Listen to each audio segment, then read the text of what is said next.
My guest today has come into our central Illinois homes nearly every day for the past 20 years. She's a homegrown talent. She graduated with honors from the University of Illinois.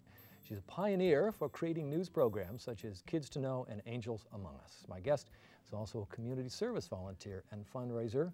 Welcome longtime WCIA news anchor Jennifer Roscoe. Thank you very much. Oh, thank you so much for having me. So is it really true that when you started as an intern on Channel 3, the first day, the first story you covered was a car accident and it was your car? And you know what's funny about that? We just, seriously, 2 weeks ago looked up that tape from 21 years ago. It's still It is still there. It was in our basement, in the Channel 3 basement, in the archives. Yes, I was an intern at the time, and here I am in my brand new car, my first car I've ever owned. It was used, but it was new to me. And a woman ran a red light right in front of Channel 3. I hit her, right? She runs the red light. I hit her. She flips. She hits another car. That car hits another car. It was this huge, right in front of Channel 3. Right in front of the station. So, of course, they send the cameras out. This is maybe 9, 10 o'clock in the morning. And so you see me in the story that aired later. I'm on the sidewalk, and my head's, and I'm crying, going, my new car, my new car. But what's funny about it, so they put me in an ambulance. I wasn't badly hurt, but I banged my head. And the anchor at the time, Christine Tressel, she goes with me in the ambulance. So I'm in the ER, I'm getting checked out. Gay Martin shows up, she was the producer. Dave Shaw shows up, he's the news director. Everybody wants to make sure I'm okay. And all of a sudden I look at the clock, it's maybe 11:20. I said, who's doing the noon? You guys all kind of need to get back and get the news on the air. I'm gonna be okay. But yeah, that was my big debut on Channel 3, was my car being smashed to pieces. So you started there as an intern, then I hired you and you worked as a reporter, and you've been anchoring since 2000? Well, it was before that, and it's fuzzy, you know, over the years, things get real fuzzy. Yeah. But I started when Suzanne Reed left. I want to say that was maybe 96, 97. That's when I started doing the 10 o'clock news. And so I would report for the 5 and the 6, and then I would report for the 10 and anchor the 10 as well. So this is, television news anchor, that a lot of people think this is a very glamorous job. So what I'm looking for is a story that says just how unglamorous well, it is. If anyone sees me just in my normal day before I become the news anchor, I'm usually in a baseball hat and yoga pants and usually running around crazy because that's when I'm being a mom. But when you get to work, it's not, okay, I sit in an office and people hand me copy and I leisurely go through it and then I'm on the air. There are meetings, there are promos to shoot, and then there's a lot of time spent really hacking through the stories and just making sure. It's the kind of job where you always wish you had 5 more minutes. We're never looking at the clock wishing the day was over. It was, oh my gosh, if I only had 5 more minutes, I can make this story better, make it more concise. So I'm always checking stories. And because we have reporters, some who have only been in the business maybe a year, maybe 2 years, you're mentoring them. And so we're always going over it, making sure it's concise, factual, sounds good. It's amazing how when you read something without reading it out loud, it comes out a lot differently when you actually get a chance to speak it. So you do. I sit at my desk. People sometimes, if you'd see me, probably think I'm a crazy person because I sit at my desk and I read everything out loud at least once before we go on the air, just to make sure it sounds good. Yeah. This is a business, particularly I think in commercial news. It's a business where there's this expectation that there's a ladder, and to the extent you can, you climb it. You go on and up, and if you can, go to a bigger city, go to a bigger market, go to make more money, have a higher profile position. And that's what I thought was going to happen. I envisioned this, okay, go to the U of I, 2 years in Champaign, 2 years, I don't know, maybe in a medium-sized market, and eventually, because I'm from the Chicago suburbs, that was going to be my goal. And it's one of those things I like to tell, because when I go back sometimes and I talk to U of I students, and they're looking at me, why is this woman still in Champaign? It's been 20 years. She must not be good at what she's doing. And, you know, who knows if I am, but it's one of those things that I tell them, life gets in the way. And at the time when you're 19, 20 years old, you think, oh my gosh, that must be the best job ever, to be an anchor in Chicago. Well, you start to realize what other things matter in life. And every time I thought I was going to leave Channel 3 and maybe see what else is out there, a new position would open up and I would get promoted, and then it was marriage, and then I had a baby, and then another baby, and then you realize, my gosh, I truly know how blessed I am and lucky to have the job that I have. I have, in what I do, I have the best job in this market. And I realize I can see my kids, I can get home for dinner. Who knows if that would happen if I was in Chicago? And so that stuff's really important to me, and I'm not willing to give it up just so, I don't know how many people are watching, millions might be watching me. I'm okay with thousands. You know, if I can still do what I love and still be with my family. And it was at the time, so you weren't married, didn't have kids at the time that you started working there. Right. At some point after you were married, you were thinking about having a family. Was there a definite sort of, you and your husband sort of said, well, we think this is a good place to have kids, so let's stay? You know, I don't even know when we finally decided, okay, this is where we're gonna stay. I don't even think before we had kids, I think we were probably still thinking maybe we would make the jump and go. But it was kind of, we were on this kind of traditional course. Okay, you get married, 2 years later you have a baby, and then you realize you have such a strong support network. Even though all of our family's up in Chicago, in the burbs, we just have, through church and through school, we realized we were in a really good place to raise kids. So we didn't feel that need to leave. You know, I'm sure that at different levels of television, broadcast television news, you're doing something different. That is, it fits different. So there's a national level, and maybe there's a regional level, and there's a big city level.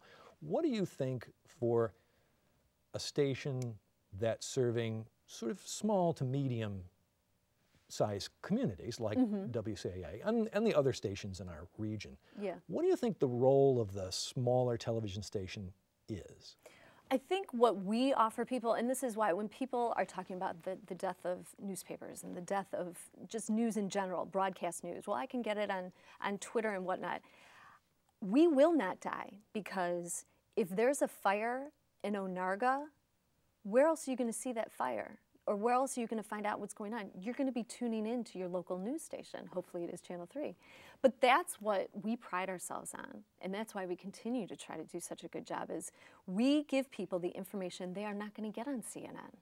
And it's not even the big fire. If there's a water rate issue, you're not going to hear about that anywhere else except in your newspaper or on television.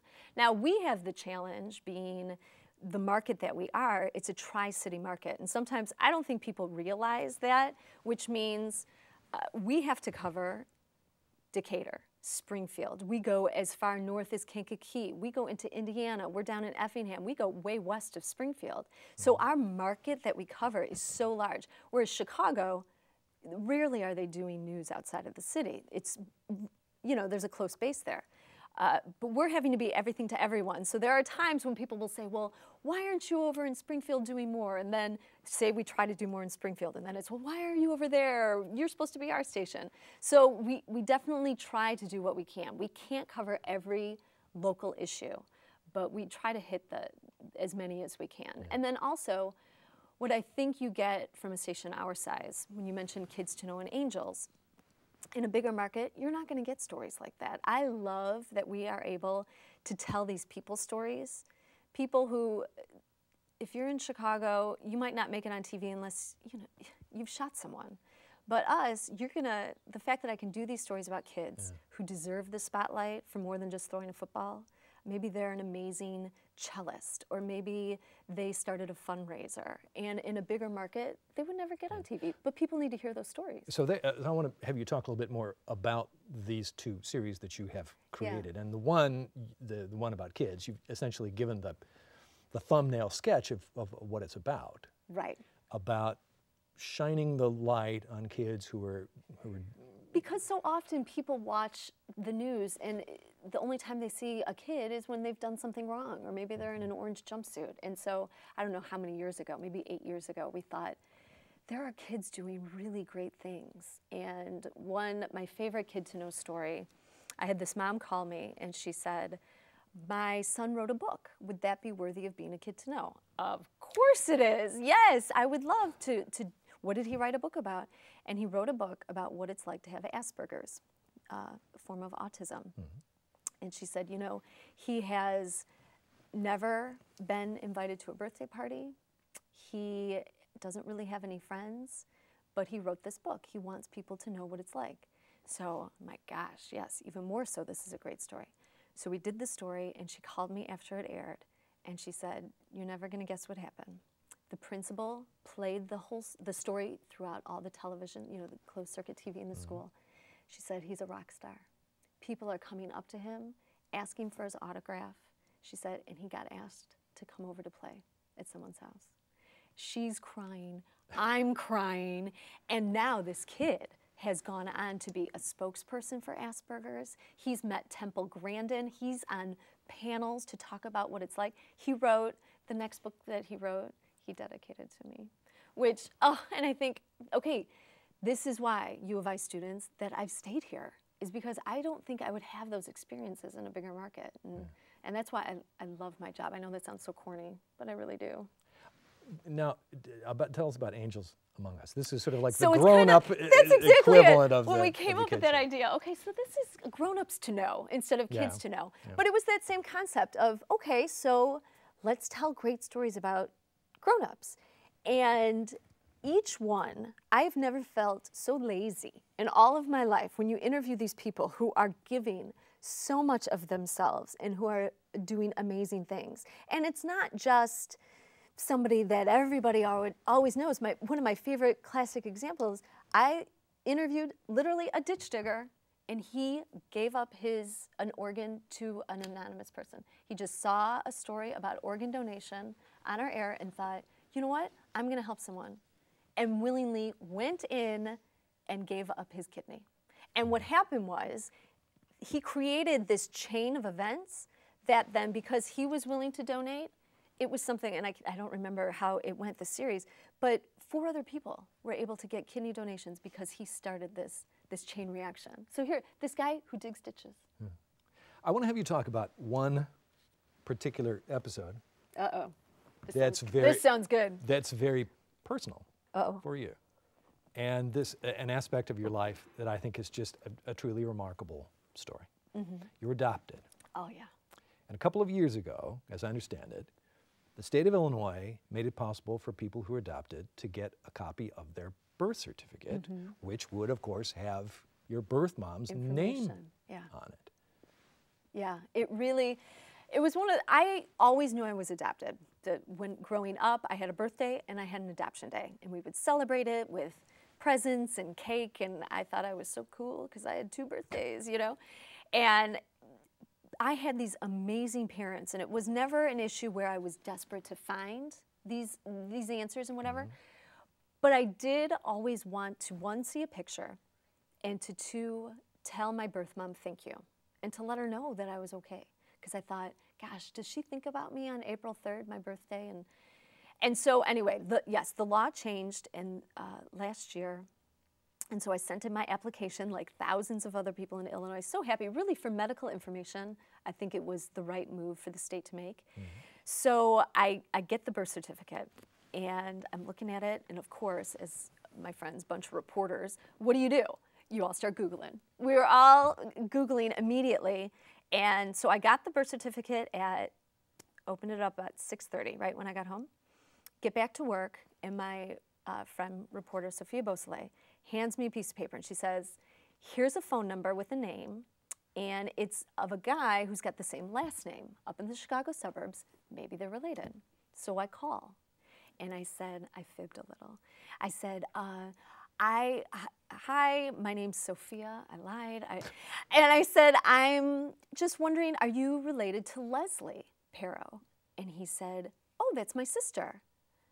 So this was your uncle that you were talking to. This is my uncle, right? Yeah. And I said, oh, well, is she still alive? Yes. Okay. Did she have kids? Yes, a son and a daughter. So now I know I have a half-brother and sister at that very moment. And I said, well, did she go into education? Because I knew very sketchy information. I knew that she was going to school when she got pregnant. And he said, yes, she's a retired principal. So now at this point, I know she has her own means, she's educated. It made me feel a little bit better if I'm ever gonna make contact with her. He said, hold on, let me go get her phone number. who does that? I'm talking to this person for 30 seconds. So then now I have her phone number. So I'm at work. It's 9:10. And everybody looks at me and they said, what are you going to do? And I said, well, I'm not going to call her. And Dave Benton says, my co-anchor says, what does your gut tell you? Because I always say that to people. And I said, to go call. He said, then go do it. So I go into the conference room. This is a long story. Is this okay? No, this is, okay, this is a great story. This is a great story. So I go into the conference room, and it's about 9:10. I have to do the 10 o'clock news. And the phone rings, and someone picks up. And the person says hello. And I said, is this Leslie Perro? And she said, yes. And I said, I think, my name's Jennifer. I think we're related. And she says, how? And now, granted, I have had no time to think about anything about it. I said, did you have a baby on April 3rd, 1971? And she says, yes. And I said, I'm pretty sure you're my mom. And she didn't say anything. And I thought, okay, either she's had a heart attack, she's gonna hang up on me, and she just starts crying. And I start crying. And it was this moment that I had thought about for, how many years? 40-some years. And she said, are you okay? And I said, yes. I said, before we go any further, I just want to tell you thank you. Thank you for making that decision. It couldn't have been easy, but I have had a great life. I had great parents, and I'm doing okay. And so there was just this sob fest on the phone, and we just kind of back and forth with questions, found out that she actually was a principal in the suburb that I grew up in. My mom and her live 10 miles apart. I mean, the connections are really eerie. It was as if we probably passed each other in a grocery store and never knew. So after about 15 minutes, I go, oh, I have to do the news. And she goes, how are you going to be able to do that? And I said, well, you don't know me, but you gave birth to a very type A girl, so I can handle this. And we hung up. And then as I'm sitting, so I walk out of the room, and obviously everyone in the newsroom realizes I've been in there for a while, so I've probably been on the phone with someone. Everyone's staring at me. And I go, I just talked to my mom, and I'm crying. Derek Fabert's crying. All these men are crying. And then because then I finally got her married name.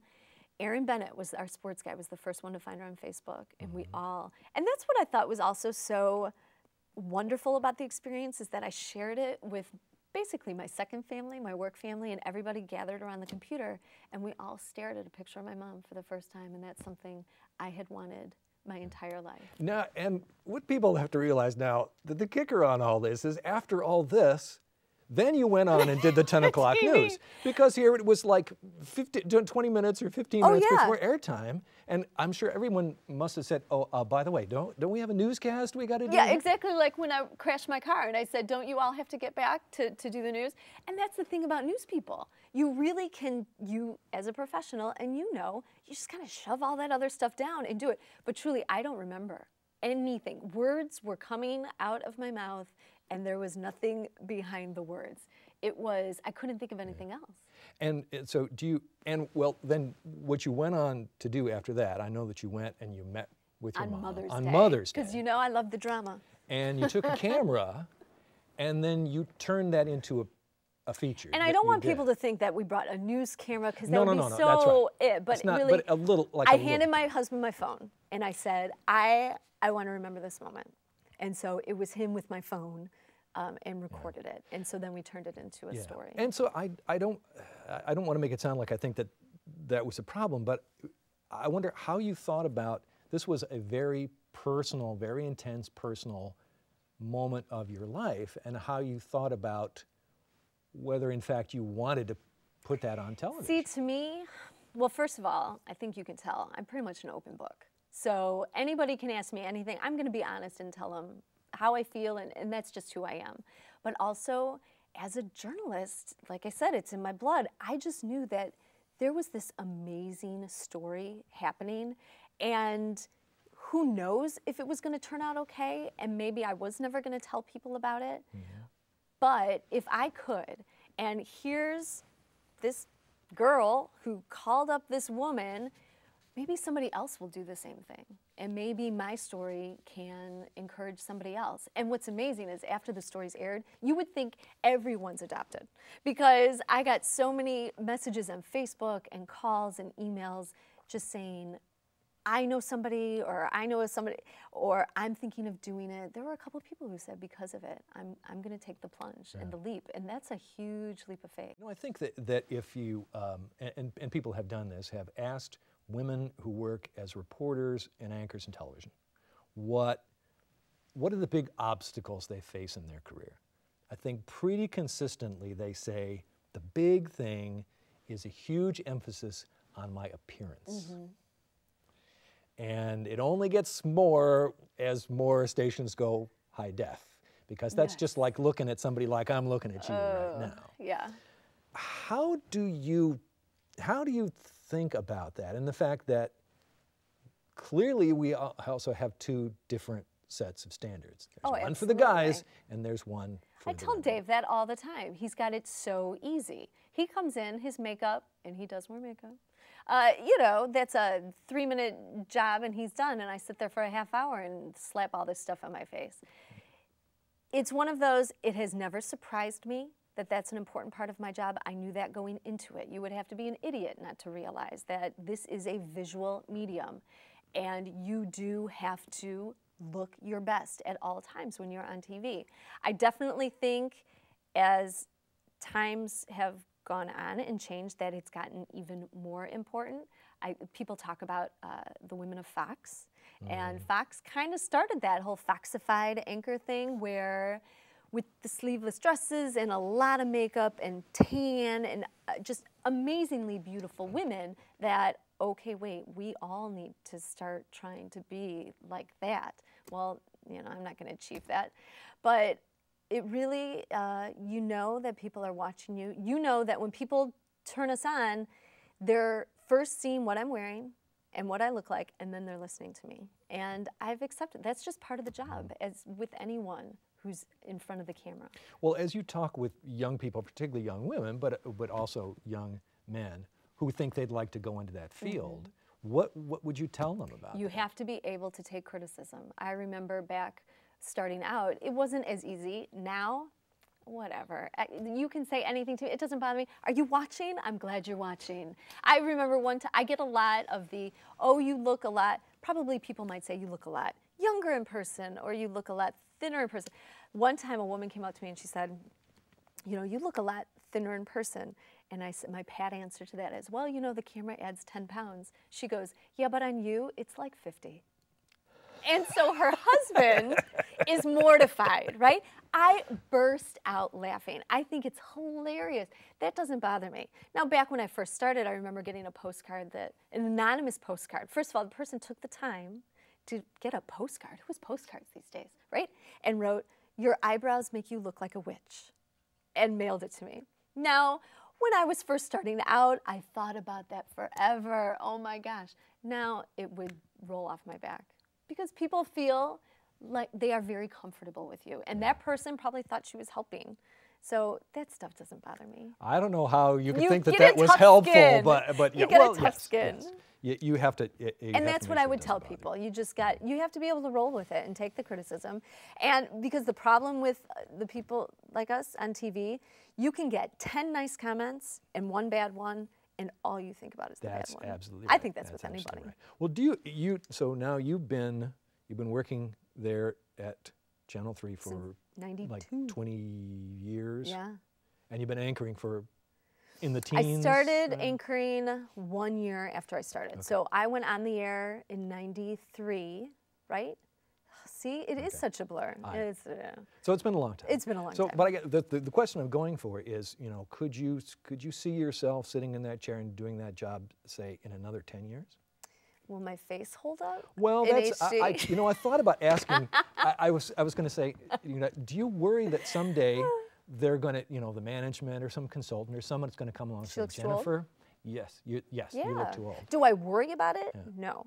Do I think that could happen? Yes. And do I understand it? Yes. I understand that you want to have someone who people are going to want to watch. If this starts to go and people, click, I'm going to watch somebody else. I understand that they would, I'm hoping that I've made a connection with the audience, that they can look beyond my age and still want to watch. But that's why I stay out of the sun. I yell at all of my friends and all of the people I work with, the new reporters who are tanning and whatnot, and you know who you are, that you have to think about those things. And so I try to take care of myself as much as I can to make sure I have as long of a career as I want. Many more things we could talk about. We're at the point where we're going to have to finish. I do want to ask maybe one Wait, we're done? other question. Yeah. Oh my gosh. We can go for coffee later. I know, really. You know, we know that the business is changing, and that particularly for younger people, they're not going to the print and the broadcast sources for their news that we did. They're going to the Daily Show. They're going to the Daily Show, or they're Twitter, using Twitter or something like that. Okay, so assuming that there still are newscasts in 10 years from now, and there will be, and let's say you're still anchoring and you're there at Channel 3, how do you think that newscast will be different? Oh, if I could look in my crystal ball. I don't know. I think we are always striving to tell people stories. I don't see that changing. I don't see our role when something big is happening somewhere, we're going to cover it. That's the way it's been since we just are celebrating 60 years at Channel 3. That's the way it's always been. The bottom line is you're giving people information. And people are still going to tune in to get that information if they want to know what's going on in their community, in their state, in the world. So I think that basic principle of what we're doing is not going to change. Will we have better technology? We just went HD. Perhaps the cameras might get even better than they are now. Perhaps we might be more mobile, be able to go live in more places. We have a sat truck. We can go live pretty much wherever we want. I don't know if that's going to change, but I don't see the basic principle changing, giving people information. We'll have to stop. Oh, thanks so very much fun. for talking with us. I really appreciate it. Thanks for being with me. us, Jennifer Roscoe. And say to all you folks watching, thank you very much for being with us. Hope you'll join us again next time for another edition of Illinois Pioneers.